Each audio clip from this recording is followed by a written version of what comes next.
चलिए इसके बाद हम क्वेश्चन नंबर 4 स्टार्ट कर रहे हैं। इसमें भी के का मान ज्ञात करना है, लेकिन इसमें कंडीशन क्या दिया, समीकरण निकाय का अद्वितीय हल हो। तो सबसे पहले ये समीकरण 1 हो गया, समीकरण 2 हो गया। a1 b1 c1 और a2 b2 c2 का मान निकालते हैं। तो a1 का मान यहाँ पर x का गुणांक क्या है, कुछ भी नहीं है। तो कुछ भी अगर गुणांक नहीं है तो इसका मान क्या मानते हैं, 1। तो a1 का मान 1 होगा। b1 का मान y का गुणांक, तो y का गुणांक यहाँ पे क्या है, -2। यहाँ पे -2 लेना, ठीक है। c1 अचर पद यहाँ पर पहले समीकरण में 3 है, तो इधर बराबर के इस पर जो भी रहेगा पूरे का पूरा लिखना है। तो c1 का मान 3 हो जाएगा। अब a2 का मान यहाँ से x का गुणांक क्या है, 3, y का गुणांक है k, तो b2 का मान k आ जाएगा। c2 का मान होगा 1, ठीक। अब समीकरण निकाय का ये कंडीशन लिखेंगे, यहाँ पे लिखोगे समीकरण निकाय का अद्वितीय हल होता है। समीकरण निकाय का अद्वितीय हल होता है यदि, ये कंडीशन है, a1/a2 not equal to b1/b2, ठीक। ये सूत्र है। अब ये सूत्र में मान को रख देंगे, ठीक है।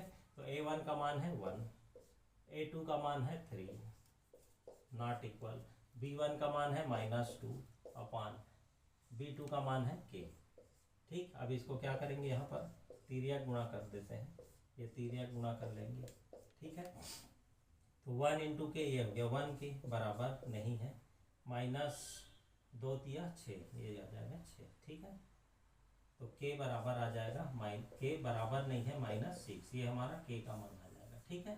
ये आंसर हो गया, ठीक।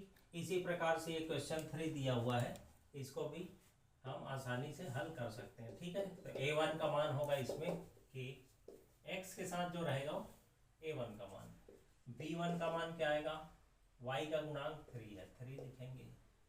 c1 का मान, अब ये जो k -3 दिया है, तो बराबर के इस साइड में जो भी मान रहेगा पूरे के पूरा मान को लेते हैं। तो c1 का मान k -3 हो गया।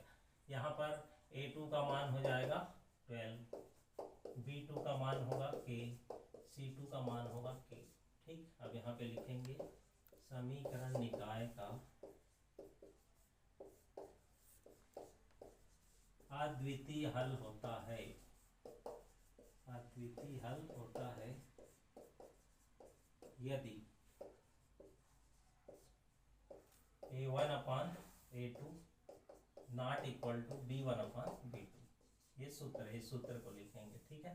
मान को रखेंगे, तो a1 का मान k, a2 का मान 12 नॉट इक्वल, b1 का मान 3 और b2 का मान है k।